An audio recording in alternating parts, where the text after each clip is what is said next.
So, You are. No. You're going to do most of the talking.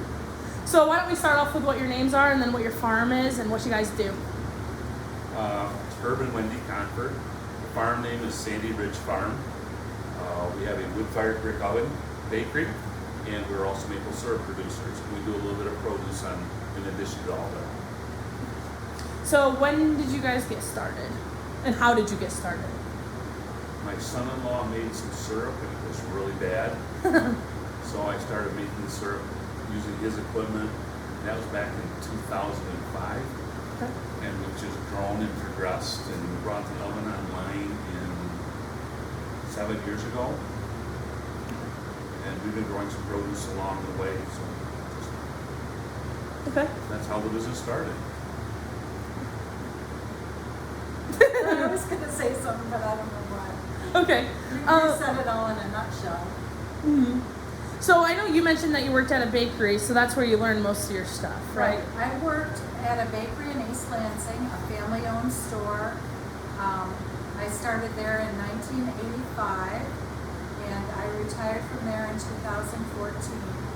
And when I first started working at this store, I got hired in a deli, and they didn't have a bakery. And I had had some prior bakery experience when I was a teenager at a grocery store in Cary. In fact, that's where I met her. Oh, really? Store, yeah. Aw. And so since I had bakery experience and they were putting a bakery in the store, the owner wanted me to be the bakery manager. And so they sent me away for a 2-week bakery training course, which obviously just touched on baking just minutely. So most of it I learned as I went there at the grocery store. There were representatives from companies that would come in and teach you how to handle their products, and I learned a lot over the years. And when that store was talking about closing, Herb was thinking about building a wood-fired brick oven, and it all kind of fell into place from there. All worked out. So, who do you sell and market your product to? So I know you mentioned the farmers market, but there's some others as well, right? Right. We are open here at the farm every Friday from 3 to 7.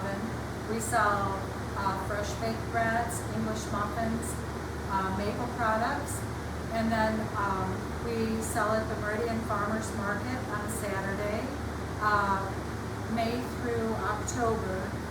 And all year round we sell at Monticello's Market and at Mertz Meats in the Hazlitt Okemos area. We sell at In-Kind Bakery in Williamston, and we also sell at Bee's Bakery in Owasso. Wow, okay, so that's a lot. So how do you keep up with that? So how many times do you bake? And then have you had to adjust it as you've gotten more customers? Yeah, we did have to. We bake 3 days a week. We bake on Sunday, Wednesday, and Friday. And when the farmers market starts, we get really busy. We sell a lot of bread at the farmers market on Saturday. And so in order to keep up with all that baking, we have to actually bake some bread on Thursday. Okay. So during the summer months, we would bake 4 days a week. 4 days a week, that's a lot. Okay.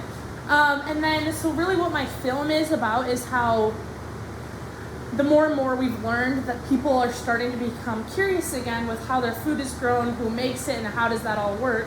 But as we know, the food chain is very complicated and complex, and it's hard to find those answers.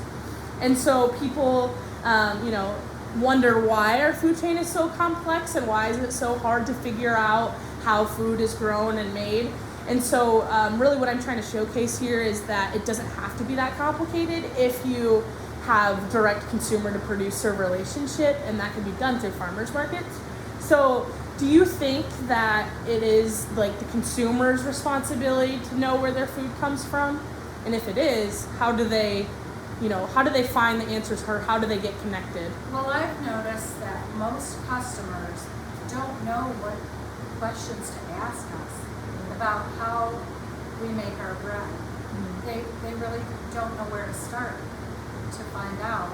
And so we volunteer a lot of information. We let them know where we get our flour and what kind of flour we use.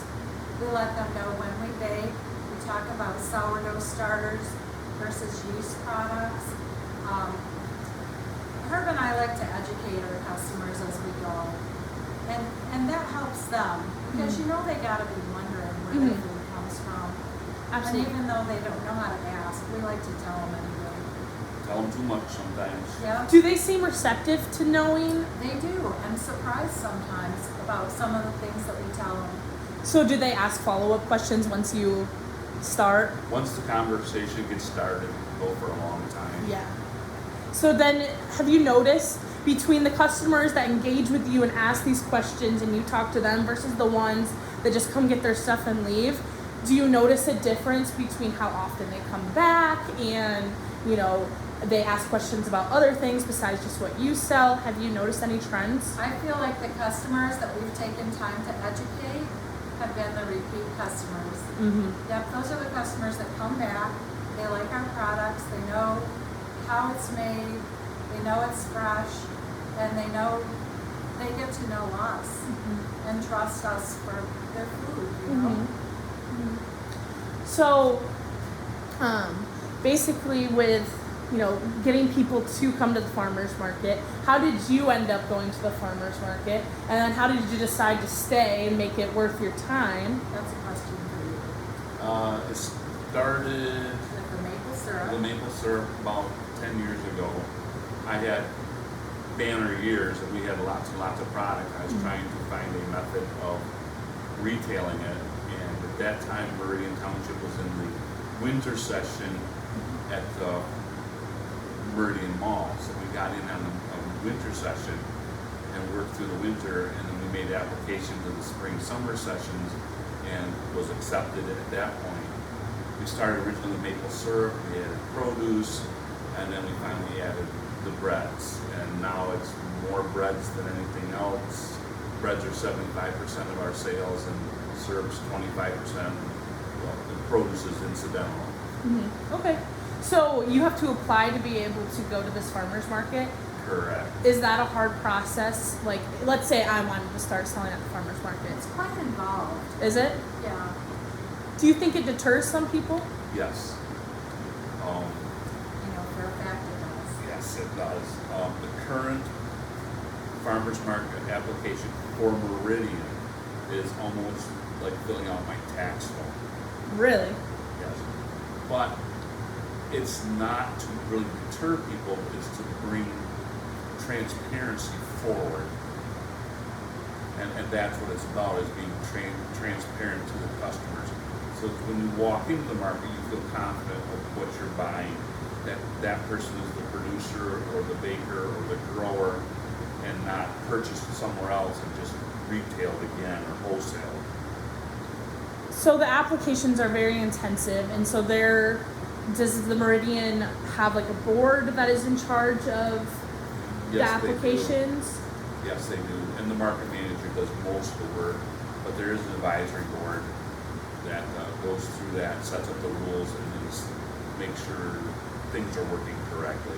So I know you said that they mostly have you guys fill out the application to provide transparency, but do they allow the customer, do they communicate what's in the applications to the consumers at all? There is a signage process that's used, and each vendor is supposed to put the signage out on their booth, whether they're a licensed kitchen, they're 100% homegrown, if it's organic, if they're the farmstead cheeses, for instance. So, yeah, there's a signage process that we're trying to incorporate to bring that transparency forward. Vendor participation requirements. Yeah. Okay, and so does it cost anything to apply? Not to apply, but if you are accepted, there's a cost to be there. Okay, and so do you make most of your living off of selling at farmers markets? We're probably about 50% of our income is from the farmers market, and the other 50% is from the wholesale. Okay, so it's a 50-50 break. Yeah. And then you only go to a farmer's market on Saturday? The Meridian market Yep. on Saturday. That's Okay. the only one we do. Okay. And then do you know if other farmers markets are that intensive with their application, or is it? I don't know, but I suspect that the smaller farmers markets would be much easier for somebody to get into, to get their feet wet and become an established name and then be able to grow from there into several smaller markets or into a larger market. Okay. So if I was, you know, or a producer that was really wanting to get involved at farmers markets and sell, how would you recommend I go about beginning that process? I would think you'd want to try the smaller farmers markets first. One, they're going to be a little more lenient on their application process because they generally need vendors. Okay. I would say the first step is go to the market manager Yeah. and talk to them and find out what's involved about getting started at the farmer's market. They can give you a lot of information just verbally. Okay. And then everybody's got an online application today, so you can just pick a farmer's market, pick it out, and go online and look at their application process to see how involved it is. So it's gotten easier over the years with technology. If you're technology savvy. That's a good point. So just another question then. How would you, because I know a lot of people default to going to supermarkets to buy everything that they need to, you know, eat. How would you recommend people starting to make that shift away from that so they can know how their food is made? That's pretty simple. You get to talk to the person who's producing it. You get to know if there's chemicals used, if there's petrochemicals or fertilizers, if there's preservatives in the food, the quality of products used into making the baked goods.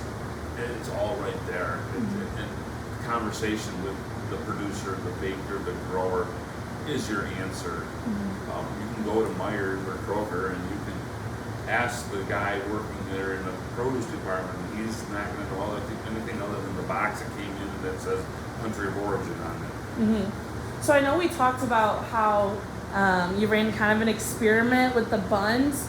So one of the big issues with people wanting to know how their food is grown is just because they don't know what's inputted to get it there. I know pesticides, GMOs, they're big topics of communication.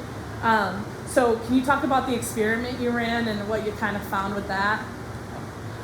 Well, we were asked if we ever ate commercial bread or if we ever bought bread at the store. And the answer is we really don't need to because we make wonderful bread here. But we don't make buns. Mm-hmm. So we decided to buy some buns from the grocery store. It was in the summer, in July, and we used 2 of the buns, and the rest of the buns, the rest of the package we left on the counter all summer long, sealed up Till Labor Day. and they didn't mold. So we figured there had to be quite a few preservatives in those buns And to keep them from molding. so how long does it take your bread to mold if the same scenario was laid out? Our bread will mold 4 to 5 days after it's produced. And- if it was left in a warm place in a closed container. And why do you think that is in comparison? Well, our breads contain no preservatives. Mhm. We don't add anything to help preserve the bread. One way that we could lengthen the shelf life on our bread is keep it in the refrigerator. You can keep it for 2 to 3 weeks in the refrigerator without it molding, or you can freeze it for 3 months. 3 to 6 months, really. Any longer, you'll start to get ice crystals in your bag. So you really don't want to keep it in past 6 months in the freezer. And the only other way that you could keep the bread preserved is to not put it in a plastic bag, just to keep it open on the counter, but then it would dry out. This morning for breakfast, I had bread that we baked in December. Oh, really? It came from the freezer. Yeah, it was in the freezer. And it was It was delicious. It perfectly was fine. tender and fine. Our customers have told us our bread freezes very well. Awesome. Yeah, and a lot of times, some of our older customers will take the bread home after they've bought it, slice it up and put wax paper in between the slices, put it back in the bag and put it in the freezer. And so then they can just take a couple slices right out of the freezer. Oh, like eat it? Yeah, and toast it or eat it. And the rest of the loaf stays in the freezer. So they can use the whole entire loaf before it goes bad. Oh, that makes sense. That's nice. Time. Yeah, I just have one more question and then we'll. Okay, let me check this. I'm gonna keep recording. Are you getting the information you want? Absolutely, I am. I think, yeah, I just have one more question and then. I was on the advisory board for 5 years, Oh, were you? just up until last year. Oh, okay. So all during COVID, prior to COVID, moving to our new facility. So you kind of have a unique perspective on that as well. Then. Yeah. Okay. Yeah, I got another minute on So it's, yeah, I've been through all the drama, through all the development. And how it all unfolds from behind the scenes. Yeah. So, one of the things, this is kind of off the camera on purpose. One of the things that Herb experienced when he was a board member was so many other vendors that grew everything they sold would get really upset with other vendors who would buy products elsewhere and bring it in and sell it. Which makes sense. It Yeah. does. And that's why the application is like a tax form now, because they're trying to bring forth transparency. Okay. And I mean, in the long run, I mean, It's the right thing Yeah. to do. everything that's different has growing pains, right? So that makes sense. And everything's required to be labeled. It's MDR law, it's a state law, it's MDR enforced. You have your bakery products labeled, and sometimes some of the hot foods aren't labeled. Now they're requiring a posting at the booth of what's in your That's- tamales or your burritos. That's been one of the most difficult jobs for the market manager, is enforcing the labeling and the signage on the products. We labeled our bread from the start. And our guard inspector really encouraged us, no, not encouraged us. It's required by law. Yeah, it's required by law. We've seen a lot of vendors bring in products and they don't have any labeling or ingredient information at all. Well, I mean, that just brings it down to the issue of transparency again. You know what I mean? Right, and since it's so hard for the market manager to enforce, you're trying to catch it at the very beginning with the application. And, you know, it's still difficult, you know? And the allergens, you throw an egg in there, a soy product, now you've just knocked out a huge number of potential customers. Well, in fact, Herb loves peanut butter, and we have to be careful with peanuts in this room because people are allergic, highly allergic to peanuts. And so we really have to be careful and keep that away In from- mind. Yeah.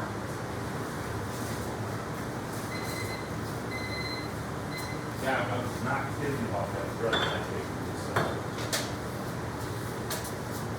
During the holidays, we make special holiday breads. Oh, really? What does that consist of? Well, there's one that Herb decided he wanted to make. There's this wild rice, cranberries, and golden raisins. I baked that in December. Just squeeze it, feel it. And you make that in December? Wow. Wow, this looks yummy. I like the ingredients. Yeah. And so the other bread that we make was real chocolate for the holidays. And we like to start at the end of October, but it's a sourdough bread, but it has canned pumpkin, toasted pumpkin seeds, and cranberries. Cranberries. Yum. I love cranberries. Yeah, I can tell. And it's a true sourdough bread. I don't put any yeast in it. And it has a super long fermentation period. I mean, it goes through a long time. I have to start it first And thing. it's got 4 folds. Oh, For really? the development of the dough, it's a pain. But it's such a good bread. Again, one of my recipes. So my country sourdough that's on the rack there, that one has a long fermentation period too.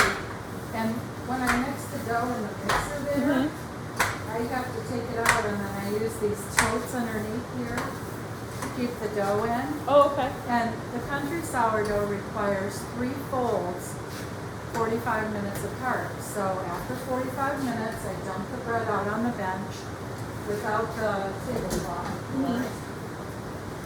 And then I fold all 4 corners in and then throw it back in the tote. It sits for another 45 minutes and then Wow. it's another fold. And these are the same conversations we have with our customers, Yeah, we talk. provided we have time. Yep. But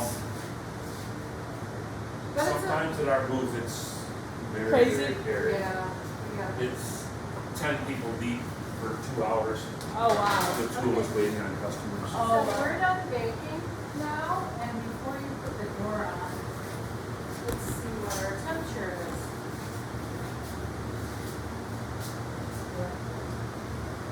Okay, we have 392, 390, 400.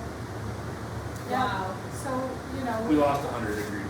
we could cook fish sticks and french fries in there. In fact, that's what we did Friday night. Had some breaded fish and some tater tots, and I just put them on a sheet pan, threw them in there, in 12 minutes it was done. That's Okay. awesome. Yeah. Heat's Wow. heat. Food doesn't care. Yeah, no.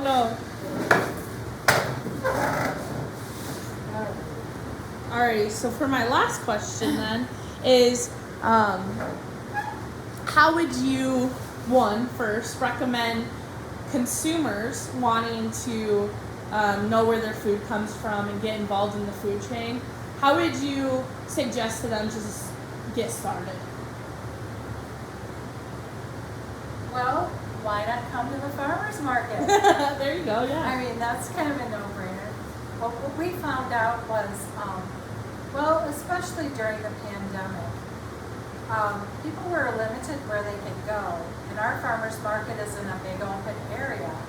And even though people wore masks, it was still a destination. Mm-hmm. And maybe they went there for social reasons. Maybe they went there to get a loaf of bread or, you know, a package of ground beef or some fresh Or the spinach. strawberries. Yeah. So, you know, it was a social thing and with a purpose. Mm-hmm. And And now that the market pandemic is backed off, it's very much a social thing. The music is back, the Right. playground's open, the picnic tables are open for the prepared foods to grab a snack and sit down and enjoy your people breakfast. always meet there and you always see somebody you know. So it's a good time to stand around and talk to people and, you know, So you recommend them just going out there and getting to a farmer's market and Yeah. talking to people? get out in the fresh air and see what's there. Meet your neighbors, buy your groceries. Mm-hmm. Ask questions. Absolutely. So then, how would you recommend to a new Michigan farmer that really doesn't know, has this great product, but doesn't know how to sell it or who to sell it to?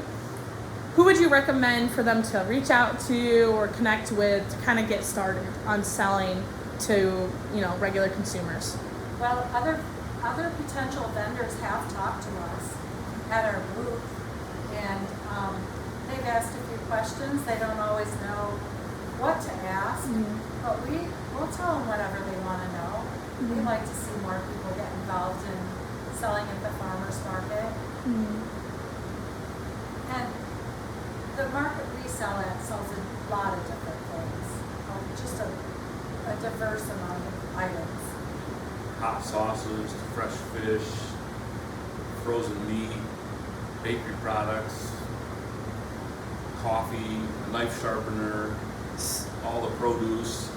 So my last question is then, could a consumer potentially purchase everything they need to eat at a farmer's market? No, No, what do you think they're missing? dairy products, because of the licensing and labeling that's required by the state of Michigan. You do have 2 cheese vendors, right? Right, but we don't have fresh milk. So is that really the only thing you can think of that's lacking? Yeah. So if they wanted to in the summer, if they could get their dairy elsewhere, they could wouldn't have to step into a Meijer or Walmart the entire They're year. fluid milk. Yeah, they're fluid milk. They'd have to buy it at a big box grocery store. Other than that, they can buy all their groceries at the farmer's market. Good.